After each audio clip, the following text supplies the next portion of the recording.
ಅಮ್ಮನ ಕೈರುಚಿ ಎನ್ನುವಂತಹ ಸಂಚಿಕೆಯಲ್ಲಿ ಒಂದು ಅತ್ಯದ್ಭುತವಾದಂತಹ ತಿಂಡಿಯನ್ನ ಸವಿಯೋದಕ್ಕೆ ಹೋಗ್ತಾ ಇದ್ದೀವಿ. ಮೊದಲು ಅಕ್ಕಿ ಮೊಸರು ರುಬ್ಕೊಳ್ತಾ ಇದ್ದೀನಿ.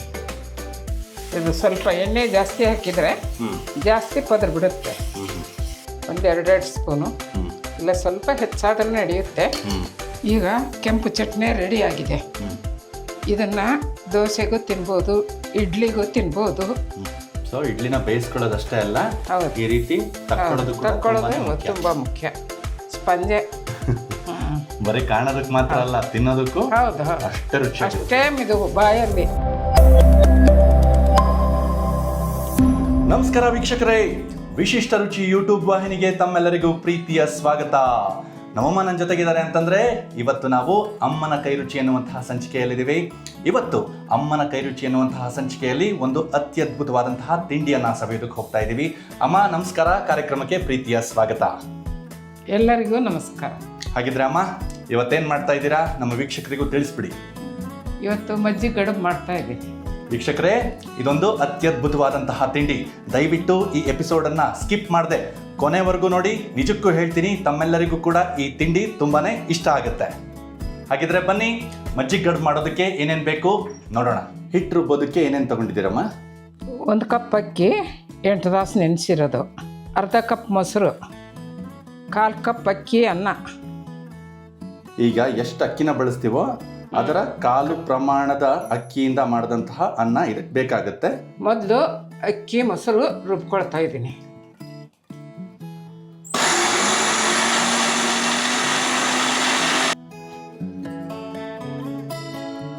ಈಗ ಅಕ್ಕಿ ಮತ್ತೆ ಮೊಸರನ್ನ ಗ್ರೈಂಡ್ ಮಾಡ್ಕೊಂಡಿದ್ದೀರಾ? ಹೌದು. ಮುಂದೆ ಇದಕ್ಕೆ ಇದಕ್ಕೆ ಅನ್ನವನ್ನ ಬೆರೆಸ್ತೀರಾ? ಹೌದು, ಅನ್ನವನ್ನು ಬೆರೆಸ್ತಾ ಇದ್ದೀನಿ.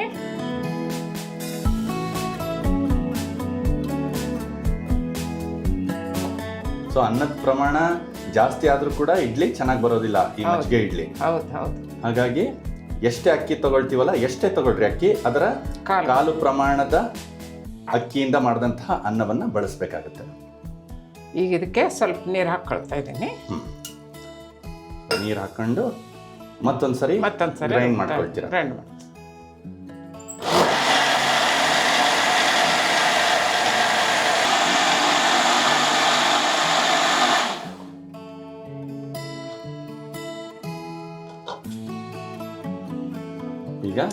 ಈಗ ರುಬ್ಬಿರೋ ಹಿಟ್ಟನ್ನ ಪಾತ್ರೆಗೆ ಹಾಕ್ಕೊಳ್ತಾ ಇದ್ದೀನಿ.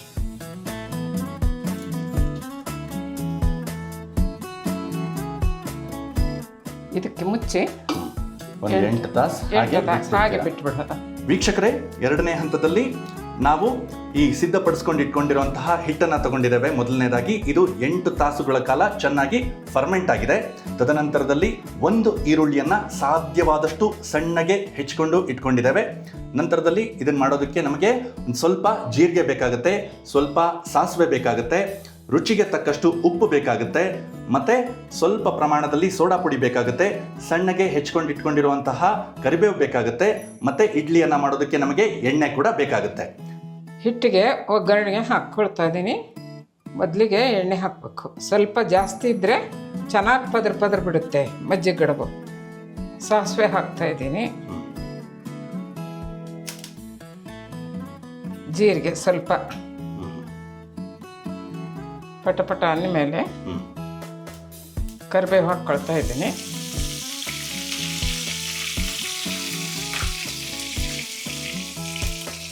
ಸಣ್ಣದಾಗಿ ಹೆಚ್ಚಿರುವಂಥ ಈರುಳ್ಳಿ.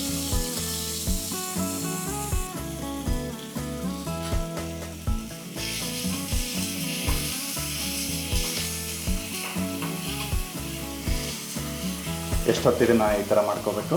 ಇದು ಸ್ವಲ್ಪ ಬೇಯಬೇಕು, ಹಸಿ ವಾಸನೆ ಹೋಗೋವರೆಗೆ ಬೇಯಬೇಕು. ಇದು ಸ್ವಲ್ಪ ಎಣ್ಣೆ ಜಾಸ್ತಿ ಹಾಕಿದರೆ ಜಾಸ್ತಿ ಪದರ ಬಿಡುತ್ತೆ. ನಮ್ಮ ಮನೆಯಲ್ಲಿ ಕಿಟ್ಟಿ ಪಾರ್ಟಿ ಇದ್ದಾಗ ನನ್ನ ಫ್ರೆಂಡ್ಸ್ ಎಲ್ಲ ನಿಮ್ಮ ಮನೇಲಿ ಬೇರೆ ಏನು ಮಾಡಬೇಡ್ರಿ, ಮಜ್ಜಿಗೆ ಇಡ್ಲಿ ಮಜ್ಜಿಗೆ ಗಡಬೆ ಮಾಡ್ರಿ ಅಂತಂದು ಇದನ್ನೇ ಮಾಡಿಸ್ಕೊತಿದ್ರು ಪ್ರತಿ ತಿಂಗಳು. ನಾನು ನನಗೆ ಇದು ಬಂದಾಗ ನಮ್ಮ ಮನೇಲಿ ಮಾತ್ರ ಇದೇ ಮಜ್ಜಿಗೆ ಗಡಬು ಫಿಕ್ಸ್. ಹೌದು, ಫಿಕ್ಸ್. ಆಯ್ತಾ? ಇದು ಆಯ್ತು. ಓಕೆ, ಈಗ ಆಫ್ ಮಾಡ್ಕೊತೀನಿ. ಆಫ್ ಮಾಡ್ಕೊಂಡ್ರಿ ಗ್ಯಾಸ್ನ. ಹಿಟ್ಟಿಗೆ ಉಪ್ಪು ಹಾಕ್ಕೋಬೇಕು ರುಚಿಗೆ ತಕ್ಕಷ್ಟು. ಉಪ್ಪು ಹಾಕಿದ ಮೇಲೆ ಹ್ಮ್ ಚೆನ್ನಾಗಿ ಕೈ ಆಡಿಸ್ಕೊಂಡು ಮಾಡ್ಕೋಬೇಕು. ಮಿಕ್ಸ್ ಮಾಡ್ಕೋಬೇಕು. ಈಗ ಹಿಟ್ಟಿಗೆ ಹ್ಮ್ ಒಗ್ಗರಣೆ ಹಾಕ್ಕೊಳ್ತಾ ಇದ್ದೀನಿ. ಹ್ಮ್. ಅದನ್ನು ಚೆನ್ನಾಗಿ ಕೈ ಆಡಿಸ್ಕೋಬೇಕು. ಒಗ್ಗರಣೆ ಹ್ಮ್ ಹಿಟ್ಟು ಇದು ಎಲ್ಲ ಒಗ್ಗರಣೆ ನೀಟಾಗಿ ಮಿಕ್ಸ್ ಆಗಬೇಕು. ಇದೇ ಮುಖ್ಯವಾದ ಹಂತ ಅಲ್ವಮ್ಮ? ಹೌದು, ಇದೇ ಮುಖ್ಯವಾದ ಹಂತ.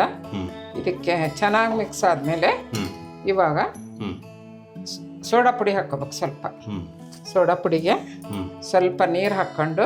ಹ್ಮ್ ಸ್ಪೂನ್ನಲ್ಲೇ ಹಾಕೊಳ್ತಾ ಇದ್ದೀರಾ? ಹೌದು ಹೌದು ಬಹಳ ಮುಖ್ಯ. ಹೌದು ಡೈರೆಕ್ಟ್ ಆಗಿ ಹಾಕಂಗಿಲ್ಲ ಹೌದು, ಇದನ್ನ. ಇಲ್ಲ ಡೈರೆಕ್ಟಾಗಿ ಹಾಕಿದರೆ ಇದಾಗುತ್ತೆ. ಸ್ಪೂನ್ನಲ್ಲೇ ಸೋಡಾ ಪುಡಿ ಜೊತೆ ಹಾಂ, ಸ್ವಲ್ಪ ಚೆನ್ನಾಗಿ ಹಿಂಗೆ ಹಾಕ್ಕೊಂಡು, ಇದನ್ನು ಮಾಡಿ ಹ್ಮ್ ಮಿಕ್ಸ್ ಮಾಡ್ಕೊಂಡೆ ನೀರಲ್ಲಿ ಮಿಕ್ಸ್ ಮಾಡ್ಕೊಂಡೆ ಸೋಡಾ ಪುಡಿ ಹಾಕ್ಬೇಕು. ಹ್ಮ್ ಇವಾಗ ಇದನ್ನು ಚೆನ್ನಾಗಿ ಕಲಿಸ್ಕೋಬೇಕು. ಹ್ಮ್ ಎಣ್ಣೆ ಸವರಿದಂಥ ತಟ್ಟಿಗೆ ಹ್ಮ್ ಹಿಂಗೆ ಒಂದು 2 ಸ್ಪೂನು, ಹ್ಮ್ ಇಲ್ಲ ಸ್ವಲ್ಪ ಹೆಚ್ಚಾದ್ರೂ ನಡೆಯುತ್ತೆ. ಹ್ಮ್ ಹೆಚ್ಚಾದಷ್ಟು ಚೆನ್ನಾಗಿ ಪದರ ಬಿಡುತ್ತೆ. ಹ್ಮ್ ಸೊ ಇಡ್ಲಿ ನಾವು ಹೇಗೆ ಬೇಯಿಸ್ಕೊಂತೀವಿ ನಾವು ಹೌದು, ಆ ತರ ಕುಕ್ಕರ್ ತಳಭಾಗದಲ್ಲಿ ಒಂದ್ ಸ್ವಲ್ಪ ನೀರು ಹಾಕೊಂಡಿದ್ದೀರಾ? ನೀರು ಹಾಕ್ಕೊಂಡು ಹ್ಮ್ ಈಗ ಒಂದು 20 ನಿಮಿಷ ಬೇಯಿಸ್ಕೋಬೇಕು. ಹ್ಮ್ 20 ನಿಮಿಷ ಹೈ ಫ್ಲೇಮ್ನಲ್ಲಿ ಕಡುಬು ಬೇಯದ್ರಲ್ಲಿ ಕೆಂಪು ಚಟ್ನಿ ಮಾಡುವ ವಿಧಾನವನ್ನು ತೋರಿಸುತ್ತೇನೆ. ಕೆಂಪು ಚಟ್ನಿಗೆ ಬೇಕಾಗಿರೋ ಸಾಮಗ್ರಿಗಳು: 200 ಗ್ರಾಮು ಒಣಮೆಣಸಿನ್ಕಾಯಿ, ಇದು ಬ್ಯಾಡ್ಗೆ ಮೆಣಸಿನ, ಬ್ಯಾಡಗಿ ಮೆಣಸಿನ್ಕಾಯಿ, 100 ಗ್ರಾಮ್ ಬೆಲ್ಲ, ಒಂದು 100 ಗ್ರಾಮು 4-5 ಗಡ್ಡೆ ಈರುಳ್ಳಿ ಹೆಚ್ಚಿ ಚೆನ್ನಾಗಿ ಕೆಂಪಗೆ ಹುರ್ಕೊಂಡಿರೋದು ಎಣ್ಣೆಯಲ್ಲಿ. ಎಣ್ಣೆಯಲ್ಲಿ. ಬೆಳ್ಳುಳ್ಳಿ 2-3 ಗಡ್ಡೆ ಸುಲಿದು ಸಿಪ್ಪೆ ತೆಗೆದಿರೋದು. ಹುಣಸೆ ಹಣ್ಣು ನೀರು ಹಾಕಿ ನೆನೆಸ್ಕೊಂಡಿರೋದು. ರುಚಿಗೆ ತಕ್ಕಷ್ಟು ಉಪ್ಪು. ಮೊದಲು ಒಣಮೆಣಸಿನ್ಕಾಯಿನ ಮಿಕ್ಸಿ ಜಾರಿಗೆ ಹಾಕ್ಕೊಂಡು ಹಾಗೆ ಮಿಕ್ಸಿ ಮಾಡಬೇಕು.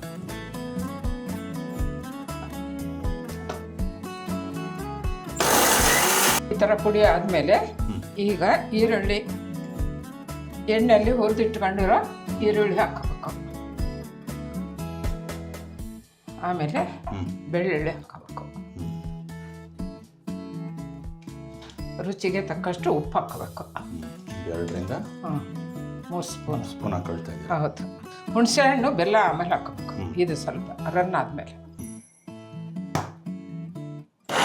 ಈಗ ಹುಣಸೆ ಹಣ್ಣು ಹಾಕ್ತಾ ಇದ್ದೀನಿ. ಸ್ವಲ್ಪ ಬೆಲ್ಲ ಕೂಡ ಅರ್ಧ ಹಾಕ್ತೀನಿ, ಮತ್ತು ಆಮೇಲೆ ಅರ್ಧ ಹಾಕ್ತೀನಿ. ಯಾಕೆ ಅರ್ಧ ಆಮೇಲೆ ಅರ್ಧ ಹಾಕ್ತೀರಾ? ಅದು ಸ್ವಲ್ಪ ಇದು ಆದಮೇಲೆ ರನ್ ಆದಮೇಲೆ ಇದು ಹಾಕ್ತೀನಿ ಆಮೇಲೆ. ಬೆಲ್ಲ ನೀಟಾಗಿ ಹೌದು, ರನ್ ಆಗಲಿ. ರನ್ ಆಗಲಿ.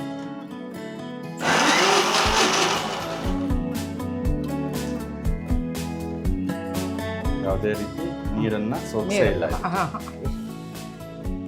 ಈಗ ಆ ಬೆಲ್ಲನ ಹಾಕೊಂಡ್ಬಿಡ್ತೀನಿ. ಇದರಲ್ಲಿರೋಂಥ ಹಸಿ ಅಂಶ ಅದು ಬೆಲ್ಲ ಹಾಕಿದ್ಮೇಲೆ ಅದೇ ನೀರು ಬಂದ್ಬಿಡುತ್ತೆ ಅದು ಬೆಲ್ಲದಲ್ಲಿ. ಬೆಳ್ಳುಳ್ಳಿ ಈರುಳ್ಳಿ ಹಾಕಿರ್ತೀವಲ್ಲ, ಹಂಗಾಗಿ ಉಳಿದ ಬೆಲ್ಲನ ಹಾಕ್ತಾ ಇದ್ದೀನಿ.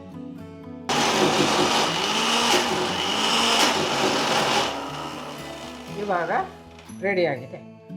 ಈಗ ಚೆನ್ನಾಗಿ ಬೆಲ್ಲ ಎಲ್ಲ ಸಾಮಾನು ಬೆರ್ತಿದೆ ಇದರಲ್ಲಿ. ಈರುಳ್ಳಿ, ಬೆಳ್ಳುಳ್ಳಿ, ಹುಣಸೆ ಹಣ್ಣು, ಬೆಲ್ಲ. ಈಗ ಕೆಂಪು ಚಟ್ನಿ ರೆಡಿಯಾಗಿದೆ. ಇದನ್ನು ದೋಸೆಗೂ ತಿನ್ಬೋದು, ಇಡ್ಲಿಗೂ ತಿನ್ಬೋದು, ಮತ್ತೇನಾದರೂ ಚಿತ್ರಾನ್ನ ಎಲ್ಲದರ ಜೊತೆಯಲ್ಲೂ ತಿನ್ಬೋದು. ಇದು ರೊಟ್ಟಿ, ಚಪಾತಿ ಎಲ್ಲದಕ್ಕೂ ಬರುತ್ತೆ. ಇದಕ್ಕೆ ಈರುಳ್ಳಿ ಚಟ್ನಿ ಅಂತಂದು ಅಂತಾರೆ, ಯಾಕಂದರೆ ಉಳ್ಳಾಗಡ್ಡಿ ಭಾಳ ಕರ್ದು ಹಾಕಿರ್ತೀವಿ ಇದಕ್ಕೆ. ಹಾಗಾಗಿ 15 ದಿವಸ ಹೊರಗಡೆಗೆ ಇಟ್ಟು ತಿನ್ಬೋದು.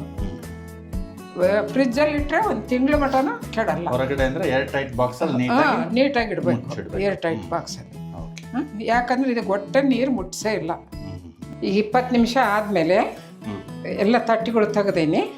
ಇವಾಗ ಚಾಕುಗೆ ಸ್ವಲ್ಪ ಎಣ್ಣೆ ಹಚ್ಕೊಂಡು ಯಾವ ಥರ ತೆಗಿಬೇಕು ಅನ್ನೋದು ತೋರಿಸ್ತಾ ಇದ್ದೀನಿ. ಮೊದಲು ಸುತ್ತಲೂ ಈ ಥರ ಚಾಕೋದಿದ್ದ ಇದನ್ನು ಮಾಡ್ಕೋಬೇಕು. ಅದು ತಾನೇ ಬಂದುಬಿಡುತ್ತದು.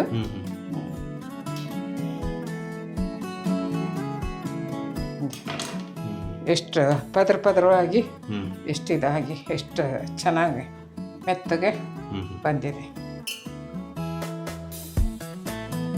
ಸೊ ಇಡ್ಲಿನ ಬೇಯಿಸ್ಕೊಳ್ಳೋದಷ್ಟೇ ಅಲ್ಲ, ಹೌದು, ಈ ರೀತಿ ತಕ್ಕೊಳ್ಳೋದು ತುಂಬ ಮುಖ್ಯ.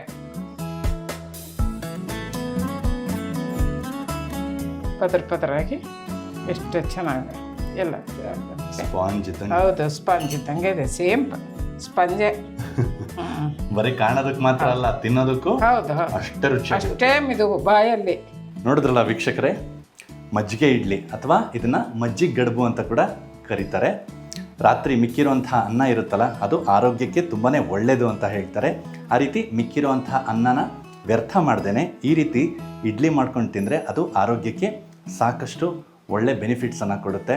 ಇದರಲ್ಲಿ ಉದ್ದಿನಬೇಳೆಯ ಬಳಕೆ ಆಗಿಲ್ಲ. ಅಕ್ಕಿ, ಮೊಸರು ಮತ್ತು ರಾತ್ರಿ ಮಿಕ್ಕಿರುವಂತಹ ಅನ್ನನ ಬೇಸ್ ಮಾಡಿಕೊಂಡು ಈರುಳ್ಳಿ ಒಗ್ಗರಣೆಯನ್ನು ಕೊಟ್ಟು ಈ ಅದ್ಭುತವಾದ ಮಜ್ಜಿಗೆ ಗಡುಬನ್ನು ನಮಗೆ ಮಾಡಿಕೊಟ್ಟಿದ್ದಾರೆ.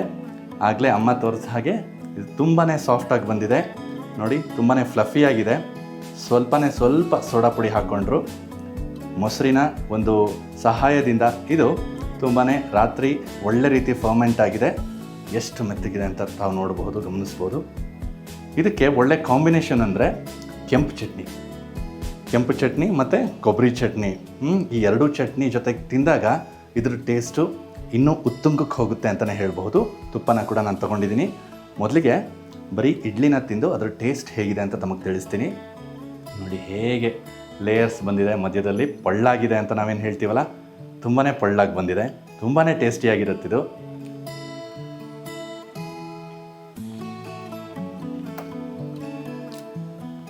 ಅಮ್ಮ ಹೇಳ್ದ ಹಾಗೆ ಬ್ರೆಡ್ ಇದ್ದಾಗಿದೆ, ಮೆತ್ತಗಿದೆ.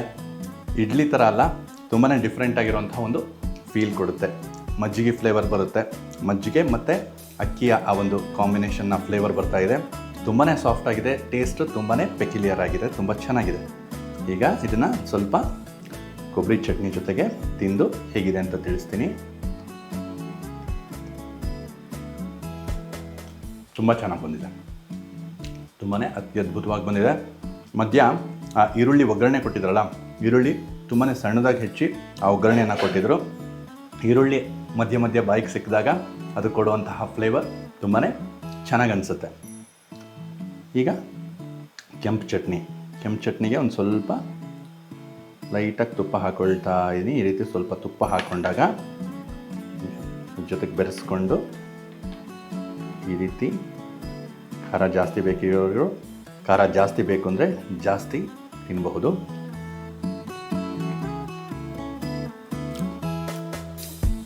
ಕೆಂಪು ಚಟ್ನಿಯಲ್ಲಿ ಬೆಲ್ಲ ಇರೋದ್ರಿಂದ ಸ್ವಲ್ಪ ಆ ಸ್ವೀಟ್ನೆಸ್ ಕೊಡುತ್ತೆ. ಮತ್ತು ನಮ್ಮ ಬ್ಯಾಡಗಿ ಮೆಣಸಿನ್ಕಾಯಿ ಅದರ ಫ್ಲೇವರ್ ಅಂತೂ ತಮ್ಮೆಲ್ಲರಿಗೂ ಗೊತ್ತಿರೋ ಹಾಗೆ ಅತ್ಯದ್ಭುತ. ಈ ಮಜ್ಜಿಗೆ ಇಡ್ಲಿ ಜೊತೆಗೆ ಈ ಕೆಂಪು ಚಟ್ನಿಯ ಫ್ಲೇವರು, ಅದರ ಕಾಂಬಿನೇಷನ್ನೇ ತುಂಬ ಚೆನ್ನಾಗಿರುತ್ತೆ. ನೋಡಿದ್ರಲ್ಲ ವೀಕ್ಷಕರೇ, ಮಜ್ಜಿಗೆ ಇಡ್ಲಿ ಅಥವಾ ಮಜ್ಜಿಗೆ ಗಡುಬನ್ನು ತುಂಬ ಸರಳವಾಗಿ ಯಾವ ರೀತಿ ಮಾಡೋದು ಅಂತ ಅಮ್ಮ ತೋರಿಸ್ಕೊಟ್ಟಿದ್ದಾರೆ. ತಾವೆಲ್ಲರೂ ಕೂಡ ದಯವಿಟ್ಟು ಇದನ್ನು ಒಮ್ಮೆ ಟ್ರೈ ಮಾಡಲೇಬೇಕು. ಟ್ರೈ ಮಾಡಿ ಇದ್ರ ಟೇಸ್ಟ್ ಹೇಗೆ ಬಂತು ಅಂತ ನಮಗೆ ಕಮೆಂಟ್ಗಳ ಮೂಲಕ ತಿಳಿಸಿ. ದಯವಿಟ್ಟು ನಮ್ಮ ವಿಶಿಷ್ಟ ರುಚಿ ಯೂಟ್ಯೂಬ್ ವಾಹಿನಿಯನ್ನು ತಾವೆಲ್ಲರೂ ಕೂಡ ಆದಷ್ಟು ಬೆಂಬಲಿಸಿ, ಸಬ್ಸ್ಕ್ರೈಬ್ ಮಾಡ್ಕೊಳ್ಳಿ, ಶೇರ್ ಮಾಡಿ ಅಂತ ಹೇಳ್ತಾ ಈ ಒಂದು ಸಂಚಿಕೆಯನ್ನು ಇಲ್ಲಿಗೆ ಮುಗಿಸ್ತಾ ಇದ್ದೀನಿ. ತಮ್ಮೆಲ್ಲರಿಗೂ ನಮಸ್ಕಾರ.